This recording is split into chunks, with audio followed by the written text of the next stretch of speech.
Hotep, we just got a great question for you, and I wanted to ask you this also. Does Hotep have an opinion on "This Is America" video? I didn't get it. You know, like I got it from everybody else's POV. Like, you know, oh, it's like supposed to be like woke, but to Hotep, that ain't woke. That's like just barely getting up. Yeah. You know, it's like barely scratching the surface of what woke should mean. Video kind of put me to sleep. I think the performance and the direction and the production, I would give a 5 out of 5, right? So yeah, the performers in that video, Childish Gambino in the video, 5 out of 5. Costume design, like I said, the production, the direction, all of the filmography, great. The concept, great. But how people blew it up, I'm just like, y'all thought it was that great? Like they thought it was like mind blowing, and I'm like, nah, I just thought it was just a good video. But everybody tried to make it seem like it was like so woke and so conscious. I'm just like, I wouldn't call it conscious. I call it entertaining. I wouldn't call it conscious though. It's like very surface level consciousness. So like, if you're not conscious, you thought that was conscious. The video was good, good choreography. I love Donald Glover, but I don't think I like him anymore after this video. Why? Because I found the video to be very anti-America. I mean, if you go by the video alone, right? But the song itself also lacks really any depth to what the video is trying to say, I thought. I mean, in the video, is it really talking about killing everybody? It seemed like a completely different story listening to the song. I thought it was an accurate depiction of America. You know, I think that everybody tries to, you know, either try to paint America as this horrible place or you try to paint it as paradise. And the truth is somewhere in the middle. Mm-hmm. But no matter where you sit there, on both POVs are accurate. In some ways, America's a war zone. In some ways, America's a paradise. It depends on where you are and what time it is. So, you know, for black people in a certain neighborhood at a certain time, shit ain't sweet. You know? Is there a police issue? Absolutely, it's a police issue. There's this movie called The Experiment. It's based upon a book. You guys ever seen that with Forrest Whitaker? You should check it out. It's a really good book. It's called The Experiment. I'm not sure if it's based on a true story or not, but basically what happens is they take a bunch of guys. I think it's like 8 apiece, and one set of guys pretend to be prisoners, and the other set of guys pretend to be correctional officers, COs, right? And basically they just have to go a certain amount of days, and then they get let out, and everybody gets paid. Make a long story short, they start fighting. People die, all types of shit. But it was just normal people. The problem is they had to really act like they were in prison, so there were certain periods of lockdown. The guys playing the prisoners had to listen to the other guys about what time it was time to eat, where to sit, all that type of stuff. So the issue is the way police are qualified. I'm not going to say trained. The way police are qualified is broken. You know, like anybody can be a cop. You know, you got some people that don't got 2 balls can go be a cop. And I think if you don't have balls, you shouldn't be given a gun. I think that the way we qualify people needs to be revamped. You know, I think you might have to take a man and throw him in an alligator pit with 2 alligators and see if he gets out. If he gets out, he's qualified to be a cop. You know, because, you know, like the other day I saw a video of a girl on the beach, and cop starts whooping her ass. I don't know if you guys saw that. Here in Jersey. She's basically drinking alcohol on the beach, and he's like manhandling her. So then some people say, hey, you know, she pushed him. And then, you know, so that's basically assault on a police officer, blah, blah, blah, blah. And I kind of get that. But I feel like a man would know how to handle a woman in such a way that it wouldn't escalate it to that point. You know, I think police aren't even trained on psychology and persuasion. You know, the approach of people. It's more like, you know, I'm the authority and you're my bitch. You know, even when they come up to you at the window when they pull you over, it's just like, here's this guy in a position of authority over you, and it's not two people. They're just constables protecting property. So I think that the way they qualify these people should change. But it is accurate. The police system is screwed up, man. You let any idiot have a gun. So, you know, a lot of times people say it's racism, da da da. And I'm like, yo, I guarantee you that at least 60 to 70% of the killings are because the cop was afraid of was scared for his life. That's what I think a lot of these shootings come down to. Because when you look at in the hood, a lot of times people shoot other people just because they're scared, they're afraid. You know, people that aren't afraid, they're gonna knuckle up. They're gonna say, you know, let's fight this out, you know, hand to hand. People that pull the gun out, they're scared. Mm-hmm. So that's why I said we got to start qualifying these people better. Yeah, that's very true. You can't just have regular people going out there and they don't know how to react in those difficult situations. I see a bunch of crazy people riding public transportation all the time, and I can't even imagine how I would react in that situation. Yeah, and these people got moods too, man. You know, like your wife was arguing with you this morning, you know, all that stuff plays a role. So by the time you get into work, you got a bad attitude, and then you pull somebody over, they give you attitude. It's like, you know what, I'm just going to hit you over the head with my baton and get this over. I ain't got time for this shit, you know?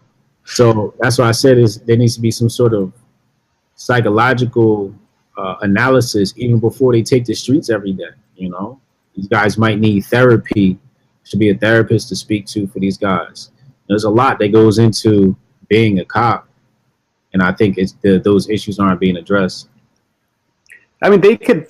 I don't know if they do this now, but police should definitely have some kind of angry, crazy person training where cops will act overly aggressive and they need to respond accordingly in that situation. So it's when they deal with aggressive people in the field that it won't be something new to them. And yeah. I really hope they are doing that now. I don't know if you guys know any other any cops out there, but hopefully that's something they're doing. I think every cop should have a psychology degree, man. They should be rigorously trained in psychology because you're dealing with people. Yes, people suck. Yeah, you know, you have to know signs of aggression before they're manifested. You know. Mm-hmm. So you can take preemptive action. And there's actually another aspect to this as well. You see it in a lot of high-stress situations where you make a mistake and there's no way to take that back without having repercussions on yourself. To avoid those, you simply just go with that mistake and hope that it works out in the end. And actually, short funny story on my end from that. There was a MP who pulled me over on base when I was still active duty. MP is a military police officer, and he had accused my car. He had accused me of not stopping at a stop sign, and the way he explained it was that my front tires stopped, my back tires did not. And it was because he realized that there was no way for him to not have this confrontation after pulling me over, and so he tried to think of some way to make sense of why he would give me a ticket. And I asked him to repeat himself 3 times. I even asked him if I was in a cartoon. Like, is this a cartoon right now? Am I a cartoon? Am I Snoopy Dog right here? Like, just driving the big long car that stretches back and forth like an accordion? Yeah. But he stuck with his guns. He was like, no, your front wheels stopped. Your back wheels did not stop. It just, mine was blown. But and unfortunately, that happens in a lot of high-stress situations, including when they're in combat or if they're chasing a suspect or anything that could be dangerous to their lives, that once you've started an action, you can't stop because the repercussions could cost you your life. And in reverse of that, it could cost you your job. So, Oh yeah, valid point. And don't get me wrong, I am not giving them an excuse for that. In the military, we get trained extensively for reacting to stuff like that. But even for us, sometimes it fails. So Yeah. And in the military, we're taught when you point your weapon at someone, there's no shooting them in the leg or anything. It's shoot to kill. Right. I don't know if the police are held to the same standards, just whipping out and waving their gun at people, but the videos. Go ahead. My friend's dad is a cop, and he said they're taught to empty the clip. You know, if you fire the first round, you're taught to empty the clip. There's no like double tap to the chest. You know. yeah, you continue to fire until the threat has been stopped, not slowed down or put on the ground. But once it's stopped, that's when you stop firing. Yeah. That's overly excessive and terrible. I hope that's not standards for police departments all across the country. Maybe you guys know more about that than me. But what happened in Sacramento recently was very terrible, and that could have been avoided. He could have been alive today. What happened in Sacramento?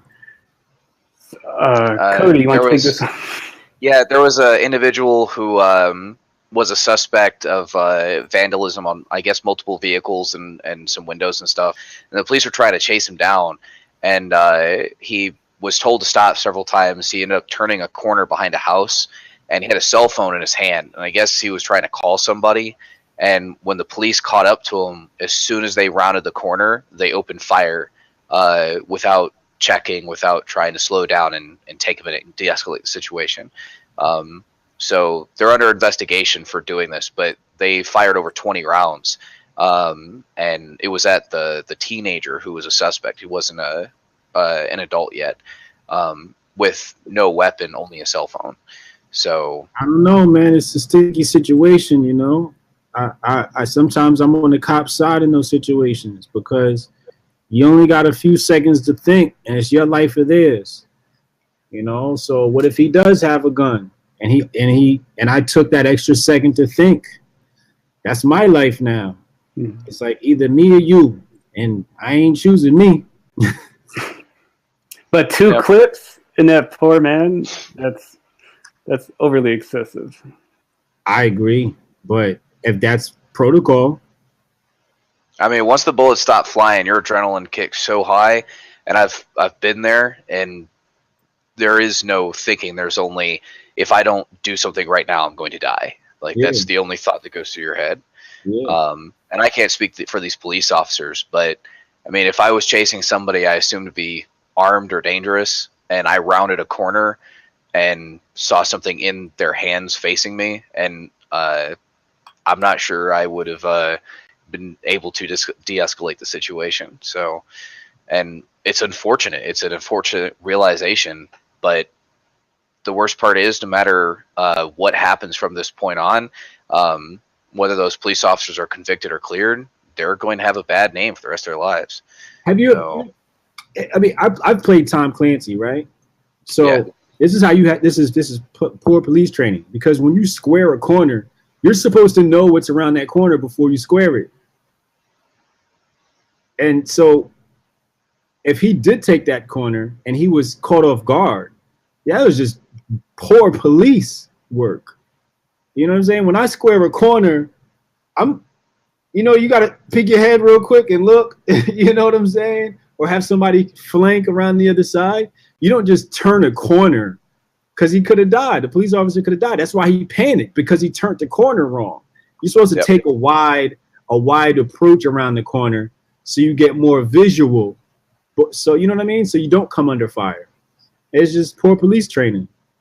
What is Seattle like? When was the last time they had some action, right? Mm-hmm.